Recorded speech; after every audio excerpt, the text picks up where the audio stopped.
하나님의 은혜와 평강이 우리 모두에게 임하기를 예수님의 이름으로 축원해 드립니다.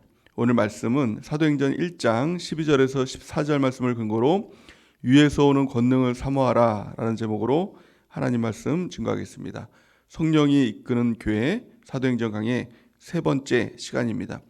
그리스도인의 삶을 한마디로 말하면 승리의 삶이다 라고 이렇게 말할 수가 있습니다. 그 승리의 삶은 내 안에서 내 노력으로 승리하는 것이 아니라 내 힘으로 승리하는 것이 아니라 예수님께서 이미 다 이루어 놓으신 그 승리를 통해서 우리도 승리할 수 있다는 것입니다. 그 승리의 근원이 바로 십자가와 부활, 그 두 가지를 우리가 붙을 때 이 땅에서 우리가 승리하는 삶을 살아가게 될 줄을 믿습니다.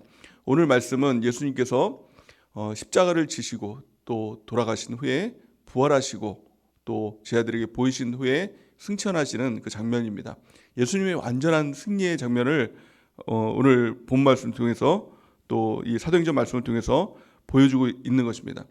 그런데 문제는 예수님께서 제자들에게 몸을 보이시고 40일간 그들에게 나타나신 후에 그리고 하늘로 올라가시면서 무엇을 해야 될지 말씀하지 않으셨습니다. 구체적으로 어떤 지침을 준 것이 아니라 사도행전 1장 8절 말씀만 전해주시고 바로 하늘로 올라가셨다는 것입니다. 사도행전 1장 8절 말씀을 우리 같이 한번 읽어보겠습니다. 시작. 오직 성령이 너에게 임하시면 너희가 권능을 받고 예루살렘과 온 유대와 사마리아와 땅끝까지 이르러 내 증인이 되리라 하시니라. 아멘. 예수님께서 만약에 이 제자들에게 너희가 성령을 받아라 이렇게 얘기했다면 이제 제자들이 성령을 받기 위해서 힘을 쓰고 노력하고 해서 성령을 받기 위해서 이렇게 나갔겠죠. 근데 성령을 받으라는 말씀도 아니었습니다. 성령이 너에게 임하시면 증인이 되리라 이렇게 말씀한 겁니다. 그러니까 너희가 무엇을 해라라는 것이 아니라 그렇게 될 것이다 라고 하면서 하늘로 올라가신 것입니다. 이 제자들의 입장에서는 성령이 무엇인지도 잘 몰랐습니다. 그래서 경험해보지도 못했습니다. 그냥 예수님께서 말씀하시니까 성령이 있구나라는 것들을 알았겠죠. 그런데 예수님도 안 계신 것입니다. 그러니까 얼마나 허탈하고 허망하겠습니까? 무엇을 해야 될지도 모르겠고 어디로 가야 될지도 아마 몰랐을 것입니다. 근데 그들이 했던 것이 무엇입니까? 돌아와서 기도했다는 것입니다. 이것이 너무 중요한 것입니다. 우리의 삶 가운데서도 어떤 완전한 승리를 경험할 때가 있죠. 예수님의 십자가와 부활의 승리를 경험했던 것처럼 그 승리를 경험할 때가 있습니다. 그런데 문제는 뭐냐면 그 다음 스텝입니다. 그 다음에도 또 승리해야 되잖아요. 계속적으로 승리하는 삶을 살아야 될 텐데 승리하고 난 다음에 허탈감에 빠지고 또 어디로 가야 될지 무엇을 해야 될지 모르는 삶 때문에 결국에는 좌절하고 낙심하는 경우가 있다라는 것입니다. 그런데 이 제자들의 이 모범을 따라서 우리가 나아갈 때 또 다른 승리의 역사, 계속적인 하나님의 그 역사, 기적 가운데 나가게 될 줄을 믿습니다. 그들의 모범이 무엇이었습니까? 14절 말씀을 같이 한번 읽어보겠습니다. 14절 시작.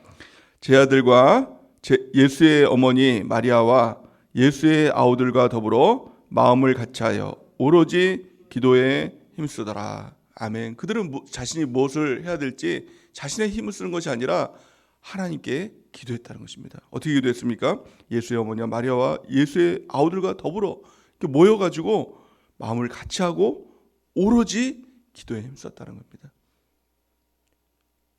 이것이 정말 가장 첫 번째 스텝인 것입니다. 우리도 막막한 가운데 있을 때 또 때로는 허탈감에 빠져 있을 때 어디로 가야 될지 무엇을 해야 될지 모를 때 혼자 있는 것이 아니라 함께 모이는 것, 또 마음을 같이 하고 오로지 기도에 힘쓰는 것, 여기서부터 첫 걸음이 시작되는 것입니다. 또 다른 승리의 역사가 시작되는 것입니다. 마침내 그들에게 성령이 임하게 되죠. 그 또 다른 그 성령을 통해서 승리의 역사가 계속되는 그 놀라운 일들이 이루어지게 되는 것입니다. 성경에 보면은 이 승리 이후에 좌절을 겪은 사람들의 기사도 나오고 있지요. 대표적인 사람이 바로 엘리야였습니다. 엘리야는 850명의 아세라와 바알을 섬기는 그 선지자들과 싸워서 이기는 위대한 승리를 맛보지 않았습니까? 위대한 승리를 맛봤습니다. 근데 그 이후에 허탈감에 빠지고 결국에는 무너져서 이 로뎀 나무 아래서 죽기를 구하는, 완전히 다 좌절하는 그런 모습을 또 볼 수가 있는 것입니다. 그래서 성경을 통해서 이 제자들의 모습을 통해서 승리하고 또 승리하는 그 모범을 따라서 우리는 승리하는 삶을 살아야 되는 것입니다. 또한 엘리야의 이 모습을 보면서 그 모범을 따르면 안 되겠다, 좌절하지 말아야겠다라는 것들을 우리가 깨닫고 좌절하지 않고 무너지지 않고 항상 승리하는 주 백성 되는 은혜가 넘치기를 바랍니다. 그렇다면 우리가 어떻게 승리 이후에 또 다른 승리의 이 역사들을 계속 맛보며 나갈 수 있을까요? 우리가 꼭 알아야 될 것은 승리 이후에 좌절이 올 수 있다는 것을 우리는 꼭 기억해야 된다는 것입니다. 그러니까 우리도 무너질 수 있다는 것이죠. 좌절할 수 있다는 것이죠. 그 좌절하는 이유와 목적을 우리는 알아야 되는 것이죠. 두 가지 이유 때문에 좌절하게 된다는 것입니다. 가장 첫 번째는 지쳤기 때문에 그렇습니다. 그러니까 어떤 일을 이루고 난 다음에 승리를 하고 난 다음에 지치고 나면 또 그만 무너질 수 있다는 것입니다. 두 번째 이유는 목적이 변질되면 좌절이 올 수가 있다는 것입니다. 이것이 바로 엘리야의 모습이죠. 엘리야는 그 일을 다 이루고 난 다음에 승리를 이루고 난 다음에 지치기 때문에 무너졌습니다. 우리 보통 성도들은 이런 생각을 합니다. 환경 때문에 이 좌절이 온다라고 생각을 합니다. 그래서 환경이 크고 일이 크기 때문에 거기에 눌려서 좌절하게 된다라고 이야기를 합니다. 그러나 그렇지 않습니다. 성도의 특징은 무엇입니까? 어려운 일이 있으면 거기 맞서 싸우는 게 성도의 특징입니다. 만약에 우리가 암병이 걸리면 쉽게 좌절할 것이라 이렇게 생각하지만 사실 그렇지 않습니다. 우리 하나님을 더 의지하고 그것을 이기는 것, 이것이 진정한 성도인 것이죠. 어떤 큰 문제가 다가오면 더 기도하고 더 하나님을 매달리고 더 예배하고 더 하나님을 의지함을 통해서 그것을 이기게 된다는 것입니다. 근데 문제는요, 아주 작은 일에 무너지게 된다는 거예요. 엘리야도 마찬가지죠. 850대 1의 싸움에서 완전한 승리를 거뒀습니다. 그렇죠? 그리고 또 비가 오지 않는 3년 반 동안 비가 오지 않는 이 환경 가운데 기도함을 통해서 비가 오는 하나님의 놀라운 승리를 맛보았다는 것입니다. 근데 언제 무너집니까? 여자의 작은 말 한마디에 무너집니다. 이 이세벨의 이 말 한마디에 완전히 마음이 다 무너져가지고 이 로뎀나무 그 밑으로 가가지고 하나님 나를 죽여달라고 더 이상 할 수 없다고 무너지는 모습들을 볼 수가 있는 것이죠. 이것이 바로 성도들의 모습입니다. 큰 일 앞에서는 승리할 수 있다는 거예요. 그런데 작은 일 앞에서 무너지는 거예요. 그 이유가 무엇입니까? 지치고 힘든 이유는 환경에 있는 것이 아니라 내 마음에 있기 때문에 그렇다는 것입니다. 내 마음이 이 번아웃되고 또 이 내 마음이 힘이 다 빠지면 결국에 무너지게 되는 것이죠. 그래서 고린도전서 10장 12절 말씀에는 이렇게 말씀하고 있습니다. 우리 같이 한번 읽어볼까요? 시작.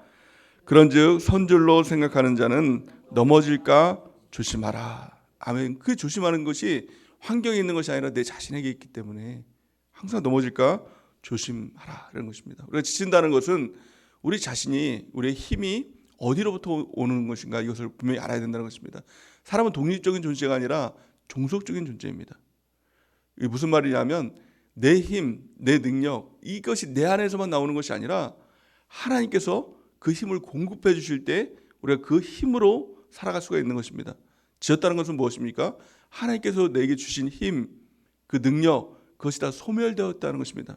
그래서 우리가 해야 될 것은 무엇입니까? 그 힘으로 우리가 충전함을 받는 것이죠. 그래서 그 주님과 떨어지면 이제는 아무 힘도 없고 아무 능력도 없는 것이 바로 우리 그리스도인이라고 성경은 말씀하고 있는 것입니다. 요한복음 15장 5절 우리가 한번 읽어보겠습니다. 시작. 나는 포도나무요 너희는 가지라. 그가 내 안에 내가 그 안에 거하면 사람이 열매를 많이 맺나니 나를 떠나서는 너희가 아무것도 할 수 없음이라. 아멘. 오직 하나님이 우리 가운데 공급해 주시는 것입니다.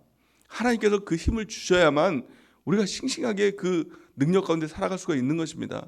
그런데 하나님과의 관계가 단절되고 또 그 공급이 끊어질 때 비로소 지치게 되고 무너지게 되는 것입니다. 우리가 그 능력으로 충만하게 되는 그 은혜가 있기를 예수님의 이름으로 축원해 드립니다. 자, 두 번째는 승리 이후에 좌절하는 이유가 무엇일까요? 그것은 바로 목적이 변질되었기 때문이다라는 것입니다. 엘리야의 목적은 하나님 한 분이었습니다. 850대 1에 그 아세라와 또 바알을 섬기는 선지자와의 그 싸움 가운데서 그 목적은 싸움의 목적이 무엇이었습니까? 하나님이었죠. 하나님의 영광을 드러내는 그것이 바로 목적이었습니다. 그런데 이 엘리야가 무너진 이 시점이 언제였냐면 3년 반 동안 이게 비가 오지 않는 그 환경 가운데 비가 막 내리죠. 기도를 막 함을 통해서 이 비가 내리지 않습니까? 근데 그 이후에 넘어졌다는 것입니다. 그것을 볼 때 우리가 유추해 볼 수 있는 것은 이 엘리야의 목적이 상실되었다는 것을 알 수가 있는 것이죠. 처음에는 하나님이었습니다. 하나님 한 분만을 위해서 달려나갔습니다. 근데 기도하고 비가 오기 위해서 기도하다 보니까 목적이 바뀐 것입니다. 비가 오는 것이 목적이었다는 것이죠. 그래서 마침내 기도를 통해서 비가 내렸습니다. 근데 비가 내리고 난 다음에는 이제는 그 목적이 상실된 것이죠. 비가 왔어요. 그러니까 목적이 상실된 것이죠. 결국에는 허탈감에 빠지고 지치게 되었다는 것입니다. 이것이 바로 우리 성도들의 모습일 수 있다는 것입니다. 어떤 어려운 환경 가운데 있습니다. 처음에는 그 목적이 하나님 한 분이었죠. 그래서 뭐 어떤 큰 병에 걸렸다든가 또 뭐 사업이 무너졌다든가 뭐 가정이 무너졌다든가 그럴 때 우리가 붙드는 것은 하나님을 붙들죠. 하나님 살려달라고. 하나님 계시면 되고 하나님 안 계시면 안 된다고 하나님만을 붙들고 기도하기 시작했습니다. 근데 기도하다 보니까 목적이 바뀐 것입니다. 그 일이 이루어지는 그것에 목적을 둔 것입니다. 하나님은 어느 순간에서가 사라지고 그 목적만 이루어지면 좋겠다. 병만 치유하면 되겠다. 좋겠다. 또 어떤 사업만 회복되면 좋겠다. 뭐 자녀의 문제만 해결되면 좋겠다. 그 목적에만 치중이 되는 것입니다. 그것이 마귀의 전략인 것이죠. 마귀는요, 시선을 자꾸 바꾸게 만드는 것입니다. 하나님 중심에서 하나님을 바라봤던 그 시선에서 자꾸 문제 중심으로 문제를 바라보는 시선으로 바꾸게 만든다는 것입니다. 기도에도 결국에는 그 기도가 이루어졌습니다. 병이 치유됐습니다. 또 뭐 자녀의 문제가 해결되고 또 어떤 사업장의 문제가 해결되고 직장의 문제들이 해결됐다는 것입니다. 그 순간에서는 기쁘죠. 하나님께서 나에게 응답하셨구나. 기쁩니다. 근데 그 목적이 이미 이루어졌으니 그 다음에는 기도할 이유가 없는 것이죠. 목적을 다 상실한 것이죠. 그러니까 허탈해지는 것입니다. 우리의 목적은요, 처음도 하나님이어야 됩니다. 마찬가지로 끝도 하나님이어야 됩니다. 그러면 지치지 않습니다. 그럼 무너지지 않습니다. 성경을 보면 믿음에 대해서 강조를 하죠. 믿음 하니까 우리가 믿음이 있으면 산도 옮기고 또 하나님의 역사 못할 것이 없다. 승리할 수 있다. 그러니까 우리가 믿음을 붙듭니다. 근데 문제는 뭐냐면 믿음 주의에 빠지는 것입니다. 내가 믿는 것 그 자체로 믿음 있구나 이것으로 만족하는 것입니다. 내 믿음을 통해서 무엇인가 이루어졌다라고 이렇게 생각하는 것이죠. 근데 믿음은요, 믿음의 능력은 믿는 사람에게 있는 것이 아닙니다. 믿는 대상에게 있는 것이죠. 하나님께 있는 거예요. 우리의 믿음의 이 대상, 이것이 가장 중요한 것입니다. 하나님을 믿는 것입니다. 우리의 목적은 오직 하나님 한 분이어야 된다라는 것을 우리는 꼭 기억해야 되는 것입니다. 처음도 하나님, 끝도 하나님. 그럴 때 지치지 않는 또 승리 이후에 또 다른 승리를 이루는 우리가 되게 될 줄을 믿습니다. 또 오늘 말씀을 통해서 그렇다면 어떻게 승리 이후에 찾아오는 좌절을 이길 수 있을까? 그리고 또 다른 승리를 이룰 수 있을까? 우리가 오늘 말씀을 통해서 살펴보기 원합니다. 두 가지를 살펴볼 수가 있는데요. 오늘 본 말씀을 먼저 읽어보기 원합니다. 12절, 13절 말씀을 같이 한번 읽어보겠습니다. 시작. 제 아들이 감람원이라 하는 산으로부터 예루살렘에 올라오니 이 산은 예루살렘에서 가까워 안식일에 가기 알맞은 길이라. 들어가 그들이 유하는 다락방으로 올라가니 베드로, 요한, 야고보, 안드레와 빌립, 도마와 바돌로메, 마테와 및 알페오의 아들 야고보, 셀로딘, 시몬, 야고보의 아들 유다가 다 거기 있어. 아멘. 이 두 가지를 살펴볼 수 있습니다. 가장 첫 번째 12절 말씀에 보니까 그들이 돌아왔다라는 것입니다. 예루살렘에 돌아왔다라는 것입니다. 또 두 번째는 약속하신 것, 예수님께서 약속하신 것을 기다리라 이렇게 말씀하셨죠. 그들은 기다렸다는 겁니다. 이 두 가지입니다. 지치지 않고 또 다른 승리를 이루며 나갈 수 있는 방법입니다. 그러니까 우리가 어떤 승리를 이루고 좌절하지 않고 지치지 않고 또 다른 승리를 이룰 수 있는 건 이 두 가지 방법. 돌아오고 기다리라. 이 두 가지가 있으면 승리 이후에 또 다른 승리를 이루며 나갈 수 있고 하나님의 역사는 계속되는 우리 삶을 통해서 계속되는 놀라운 축복이 있게 될 줄 믿습니다. 가장 첫 번째는 돌아오라는 것이죠. 이 제자들은 흩어지지 않고 예루살렘으로 다시 돌아왔습니다. 그러니까 신앙생활의 가장 첫 번째 시작은 돌아오는 것입니다. 이 돌아옴의 중요성을 말씀해주고 있는 것이 바로 누가복음 17장 11절에서 19절 말씀인데요. 그 말씀의 기사를 보면 10명의 문둥병자가 예수님께 나와서 그 병을 고쳐달라 이렇게 요청을 하죠. 그래서 예수님께서 그 10명을 한 명도 빠짐없이 다 고쳐주십니다. 그들이 제사장에게 너의 몸을 보이라 라고 이렇게 얘기했을 때 제사장에게 가는 도중에 병이 다 고침을 받게 되었죠. 근데 문제는 그 다음부터였습니다. 고침을 받은 이 사마리아 사람 한 명은 예수님께 다시 돌아오지요. 감사를 표현하게 돌아옵니다. 근데 9명은 그냥 가는 것입니다. 근데 예수님께서는 그 한 명을 보면서 뭐라고 말씀하셨냐면 누가복음 17장 17절 우리 같이 한번 읽어보겠습니다. 시작.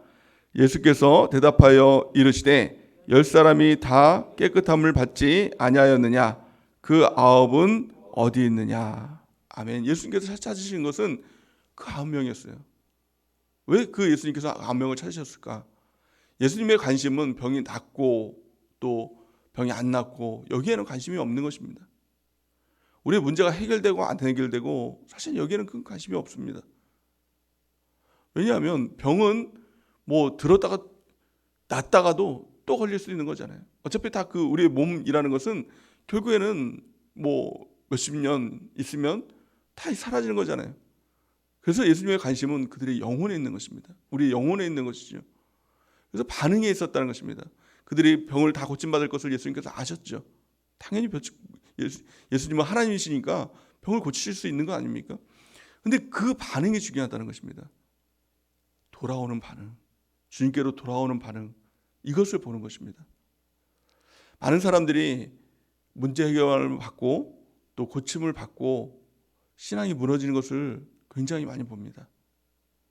암이 걸렸다가 하나님의 기적 가운데 그것을 치유 안 받고 신앙생활 더 열심히 할 줄 알았는데 세상 가운데로 더 돈 벌기 위해서 나가다가 신앙을 잃어버리기도 하고 또 직장이 회복됐는데 다시 주님께로 돌아와서 신앙생활 잘할 줄 알았는데 직장생활이 바쁘다고 예배도 나오지 못하고 또 주님도 잃어버리는 경우도 너무 많이 많습니다. 사업장도 어려우면 어떻습니까? 일이 없으니까 하나님께 와서 막 기도밖에 할 시간이 없잖아요. 시간이 많이 남으니까 기도하고 또 교회에 있으니까 또 전도도 하고 또 막 그런 일들을 합니다. 그래서 결국에는 하나님께서 그 문제를 해결해 주시면 사업장이 또 바빠지잖아요. 그러니까 바쁘니까 기도할 시간도 없고 예배할 시간도 없고 하나님께 올 시간도 없다고 하면서 그 시간 다 잃어버리는 경우가 있다는 것입니다. 가장 중요한 것은 반응입니다. 문제가 해결되고 또 하나님의 역사가 일어나고 기적이 일어난 다음에 그 반응이 중요하다는 것입니다. 그래서 우리가 어떤 일들이 또 감사할 일들이 있으면 하나님께 감사헌금을 드리죠. 그 이유가 뭡니까? 하나님께 돈 드리는 거 이 의미가 아니라 그 의미가 주님께로 돌아오는 것입니다. 그 원인이 주님께 있습니다 라고 하는 것이죠. 또 어떤 감사할 일, 또 자녀가 대학을 들어갔다든가 또 뭐 문제가 해결됐다든가 그럴 때 우리의 반응이 어떠냐는 것입니다. 그 가운데 더 세상 가운데로 나가는 사람이 있는가 하면 다시 주님께로 돌아와서 주님께 예배하며 더 주님께 붙어있는 사람이 있다는 것이죠. 그래서 중요한 것은 무엇입니까? 돌아오는 것입니다. 어떤 승리가 있으면 주님께로 돌아오는 것입니다. 그 승리 가운데 세상으로 나가는 것이 아니라 주님을 떠나는 것이 아니라 주님께로 돌아오는 것, 예배 가운데 돌아오는 것, 교회로 돌아오는 것, 그것이 가장 첫 번째 시작이 되어야 하는 것입니다. 그래서 승리에 의해 또 승리하는 사람의 특징 가만히 바라보면 승리 이후에 딴 데로 가지 않습니다. 세상으로 나가지 않고 사람 만나러 다니지 않고 다시 교회로 오는 것입니다. 다시 예배로 오는 것입니다. 그리고 하나님 앞에 엎드리는 것입니다. 더욱 엎드리는 것이죠. 돌아오는 사람이 또 다른 승리를 얻게 되는 것입니다. 우리가 어떤 승리가 있을 때 또 어떤 문제가 해결되고 또 어떤 기적을 경험했을 때 가장 먼저 떠오르는 것이 무엇입니까? 그것이 바로 예배여야 됩니다. 그것이 바로 하나님 앞에 돌아와서 엎드리는 것, 이것이 되어야 된다는 것입니다. 그것이 그 훈련을 하는 것이 뭐예요? 그것이 바로 오베데돔 축복운동 아닙니까? 우리 예배를 통해서 하나님의 복을 경험한다는 것, 하나님께 다시 돌아오는 것, 다시 돌아오는 것. 그래서 이 예배가 습관이 되는 것. 어떤 습관적인 예배가 아니라 예배 드리는 것이 당연한 사람들. 그럴 때 어떤 일이 있어도 다시 돌아오게 되겠죠. 그럴 때 승리하고 또 승리하는 그 하나님의 역사가 나타나게 되는 것입니다. 이 제자들은 주님께로 돌아왔다는 겁니다. 예루살렘으로 돌아왔다는 것입니다. 그래서 두 번째 했던 것이 무엇입니까? 기다리라라는 것입니다. 이것은 예수님의 명령이었죠. 사도행전 1장 4절 우리 같이 한번 읽어보겠습니다. 시작. 사도와 함께 모이사 그들에게 분부하여 이르시되 예루살렘을 떠나지 말고 내게서 들은 바 아버지께서 약속하신 것을 기다리라. 아멘. 어찌 보면 예수 믿는 사람들의 삶은 기다림의 연속인 것입니다. 왜냐하면 나에게서 능력이 나오지 않잖아요. 내가 무엇을 해서 되는 것이 아니잖아요. 우리 주님께서 능력을 주셔야 되는 것 아닙니까? 그 능력이 입혀질 때까지 우리는 기다려야 된다는 것입니다. 그렇지 않습니까? 그러니까 그 능력의 근원은 나에게서 나오는 것이 아니에요. 우리가 보통 이게 핸드폰 이게 쓰지 않습니까? 핸드폰이 막 여러 가지 기능이 있죠.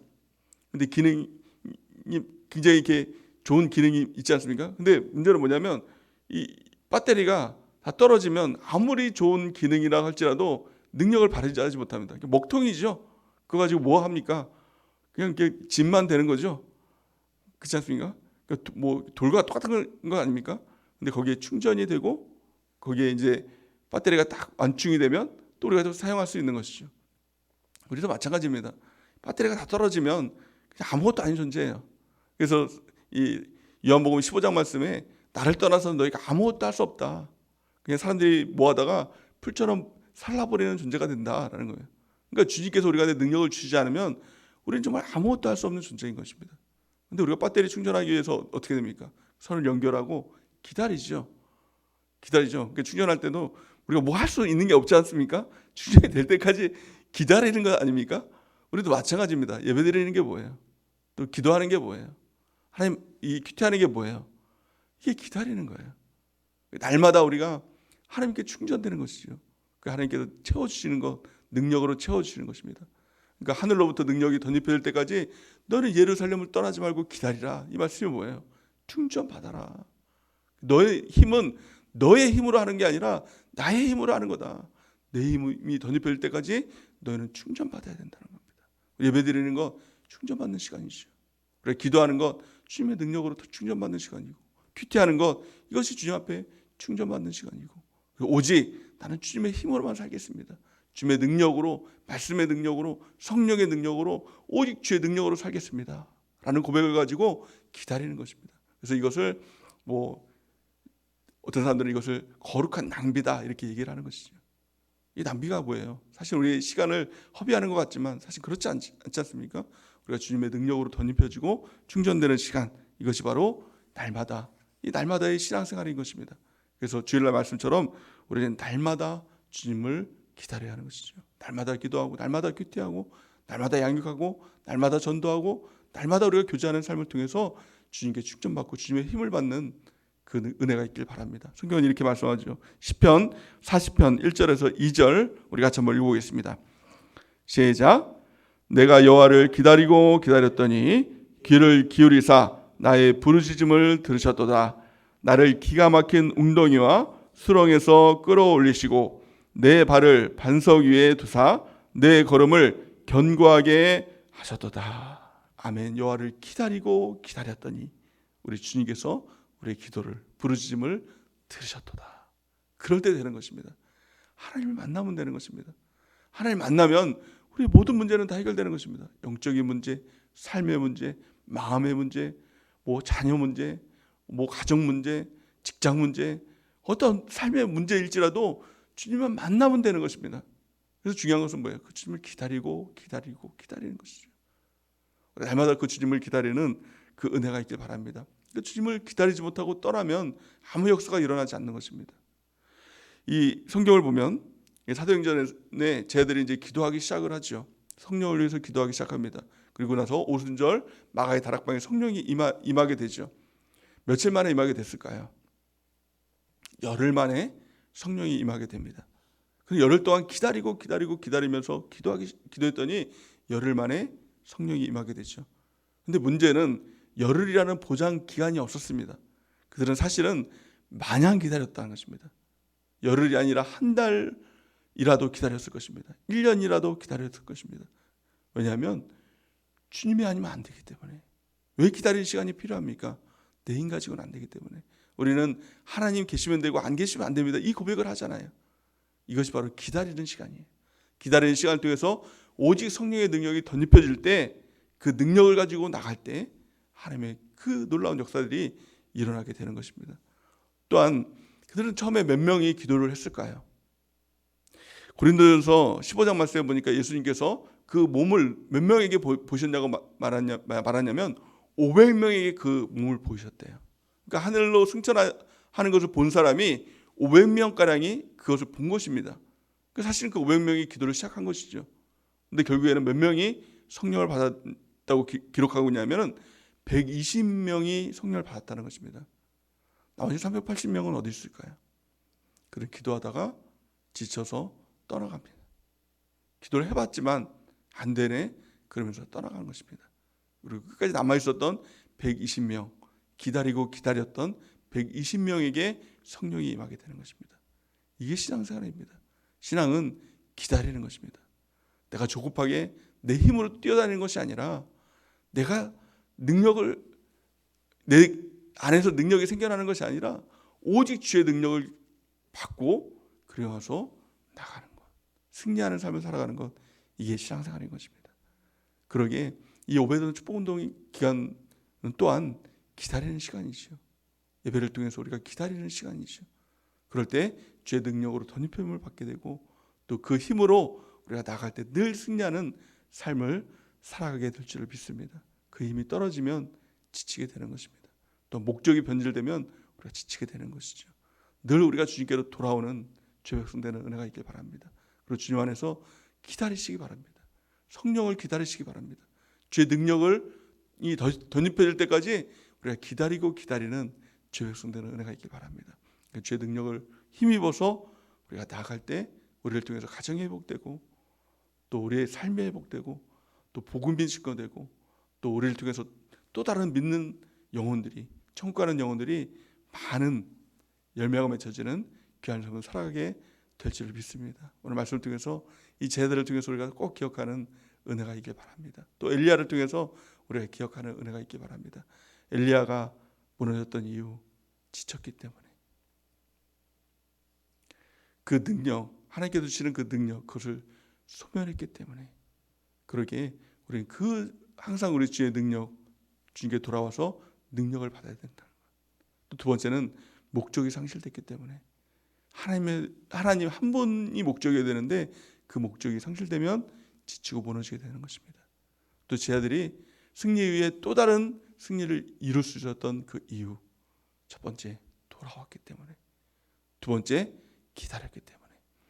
그럼 이것을 꼭 기억하면서 우리도 제자들처럼 늘 주님께로 돌아와서 성령 하나님을 기다리고 그 능력을 덧입어서 그 능력으로 복음 증거하고 하나님의 일을 함을 통해서 풍성한 열매가 맺혀지는, 그리고 우리를 통해서 천국이 확장되는 그 은혜가 넘치기를 예수님의 이름으로 간절히 축원해 드립니다. 이 시간 기도